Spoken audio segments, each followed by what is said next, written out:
I'm Don Dugdale. I came to Monterey County in 1972 as a reporter for the Salinas Californian, and I was here for about 10 years.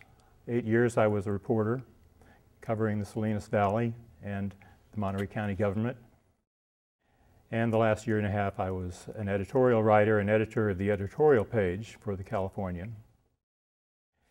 I came here as a neophyte. I was just starting my journalism career, and really I was not very well informed about the issues going on in Monterey County, about its history, or the other things that longtime residents of this county would know about. But I soon found that that was not a disadvantage because I was able to look at each situation and each news story that I came across with a fresh perspective. And I soon was able to get over my feelings of inadequacy in that respect, not knowing, because I soon learned what I needed to know. And during the 10 years I was here, I saw some cultural issues that struck me, because I came from an area where the cultures were very much, it was a homogeneous culture, the towns where I grew up in. In Monterey County, it was different. There were lots of different ethnic groups, different cultural groups that were trying to assert themselves and make themselves known.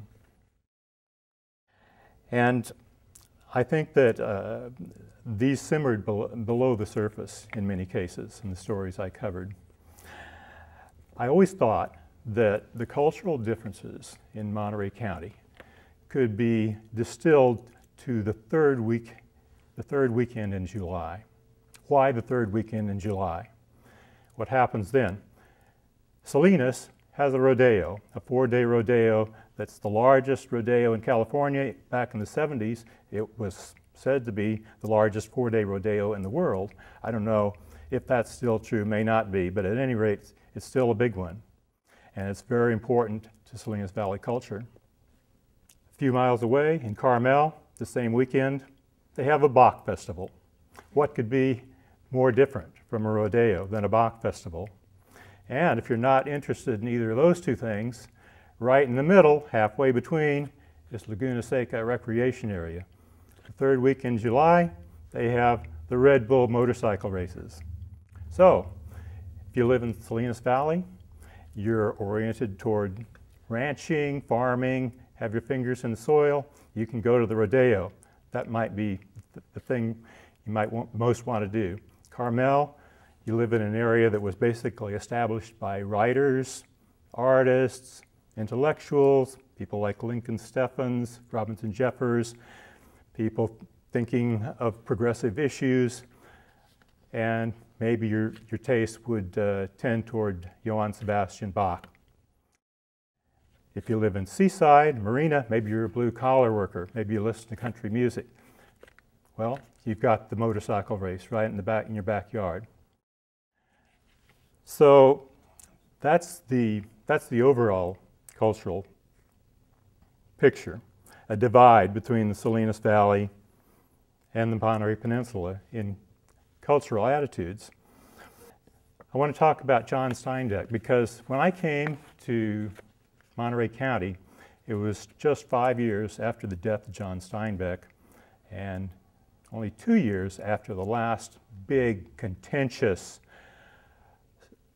violence-filled, really, agricultural labor strike and the signing of the first contracts between the United Farm Workers, the Teamsters Union, and the large agribusiness corporations in the Salinas Valley. And Steinbeck had something to do with that. When Steinbeck was born in 1902, Salinas was essentially a small town. It was a lot like the places I grew up. It was small, it was homogeneous, less than 5,000 people. Today it's 150,000. And the town Steinbeck grew up in changed.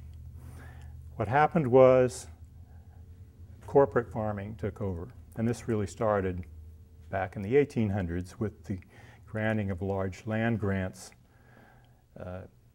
to the railroads.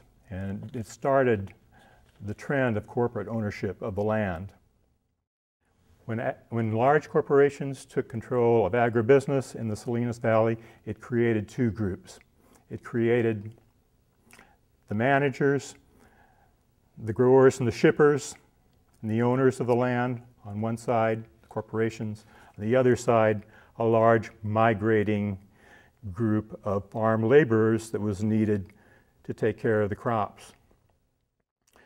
People that were living on a shoestring had to migrate from one area of the state to the other just to subsist, just to keep their families fed and keep themselves going. So this was not a recipe for social harmony. It was a recipe for discord, and that's exactly what happened. In the 1930s, the Okies came, the Okies and the Arkies, from the Dust Bowl of the Midwest, trying to escape the hardship of that area and make a new life for themselves. And what they found here was not a lot better. They were working for peanuts, basically. They settled the Alisal. The Alisal was an area east of Salinas proper that was basically a field when they came. They set up their tents, then they built tar paper shacks, and then a land developer decided to sell them plots of land for $200 or $300, $50 down, pay it off over several years. So Alisal became the area where the down and outs lived.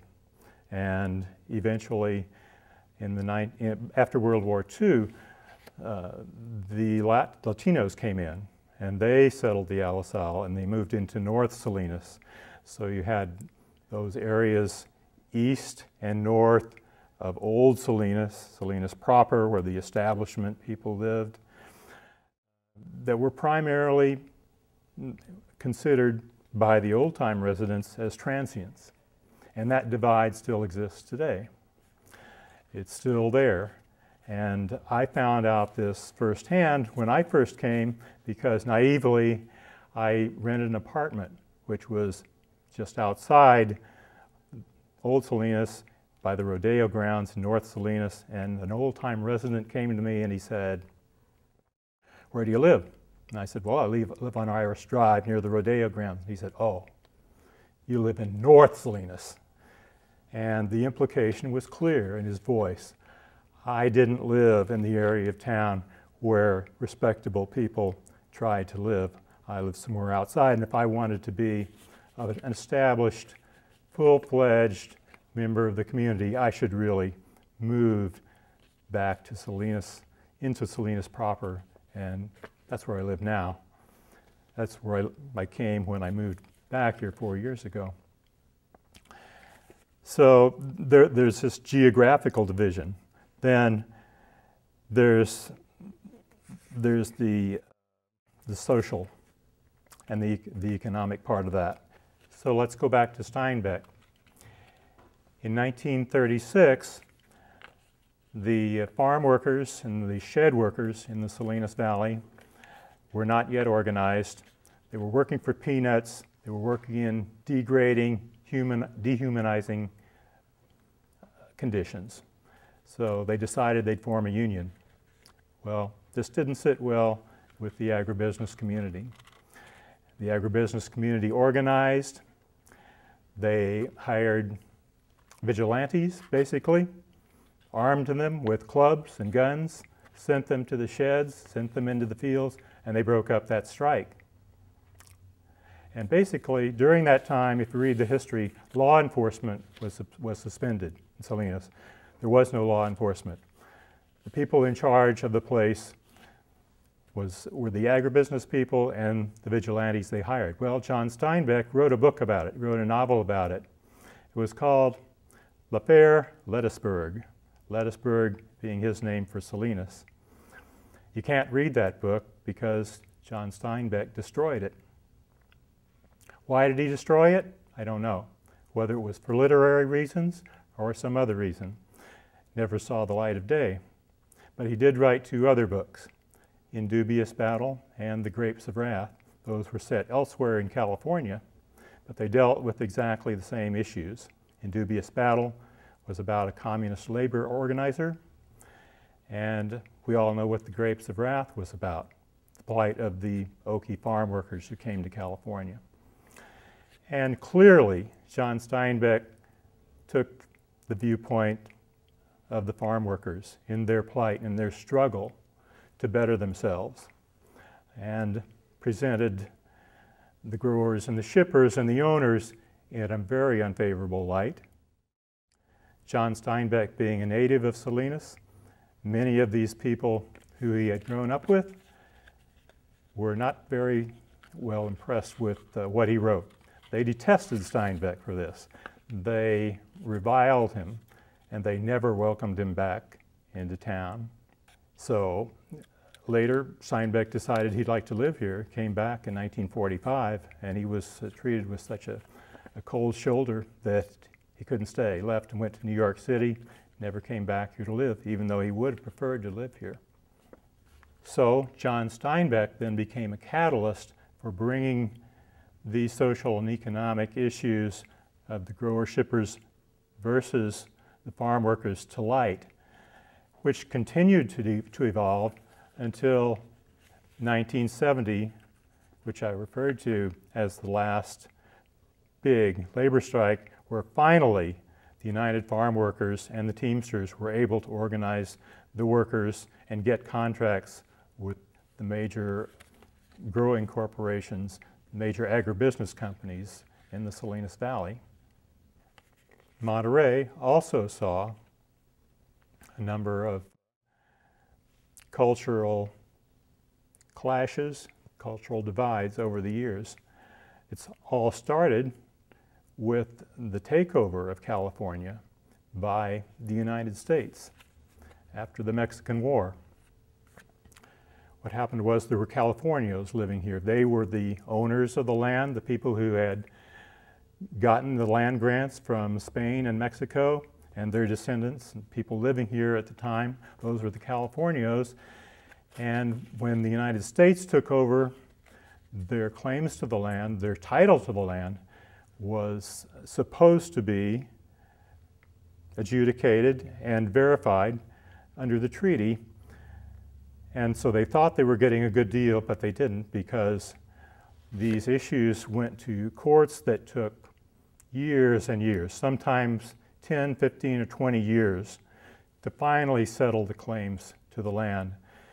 And during that time, the Californios couldn't use their land. They couldn't mortgage it, they couldn't borrow on it, they couldn't sell it, they couldn't do anything with it. So many of them ended up losing their land. And as a result, the Californios blamed the Americans for the loss of their land. They felt that basically the United States stole their land from them. And there was a cultural difference too, because Californians came in with their hard driving, upwardly mobile, economically achieving attitudes, basically the attitude of an American achiever, and this contrasted sharply with the attitudes of the Californios, who were more laid back, wanted to enjoy life, held lots of parties and dances. They worked, but they also enjoyed themselves, and they were generous, and they believed in living life to the fullest in the moment. So that was a clash in attitudes which contributed to the economic resentments that were prevailing at that time. And these kinds of differences between Anglos and Latinos, I think, continue today, even today, in the relationships between Anglos and Latinos. Other issues in Monterey were the Chinese. The Chinese came to California because of very deprived economic conditions in their country to try to earn money for their families back there, and they basically would take any job that was available here. One job that was available for them was the Transcontinental Railroad. The Chinese basically built the Transcontinental Railroad, and then they were laid off. They had to find other jobs, so they went to the farms and they worked there. The Chinese, though, were consistently discriminated against, and they couldn't be citizens, they couldn't own property, they couldn't testify in court against a white person. And then came the Exclusion Act of 1882, which continued for over 60 years to limit Chinese immigration. So Chinese were deprived. In Monterey, where that came into focus was with the Chinese fishing village that was established in 1853, basically where Hopkins Marine Station now is. And there was another Chinese village over on Carmel Bay by Pebble Beach. The Chinese were very successful in their fishing. In fact, they were the first successful commercial fishermen in the area. What they did was they dried their fish and they sent them to markets in San Francisco and in Hong Kong. And Chinese junks would come in and take the fish away. And so Chinese fishing village was not a very pretty sight, and it was a fairly smelly sight. You got anywhere near it, you could tell where you were because of that odor of drying fish. Well, this went on for decades, and Chinese, as they say, were successful, but there was resentment because of the appearance of the place, and eventually people became jealous. Their lease on the land was not renewed, and there was a mysterious fire in 1906 that destroyed that Chinese village, never reappeared. There were other cultures that had their own little enclaves. The Japanese abalone divers were one of them for decades. The Japanese dived for abalone and made abalone a successful, marketable product. The Italians and the Sicilians came. They formed their own little cultural enclave and had their own area where they lived. So all of these different cultures, in one way or another, were here, coexisted, and clashed at different times. And I think what I saw during the 1970s and early 80s was a moving away from a time where there were so many clashes of cultures and more coexistence. And I think that continues to the present day, although it hasn't evolved completely. There's still some clashing.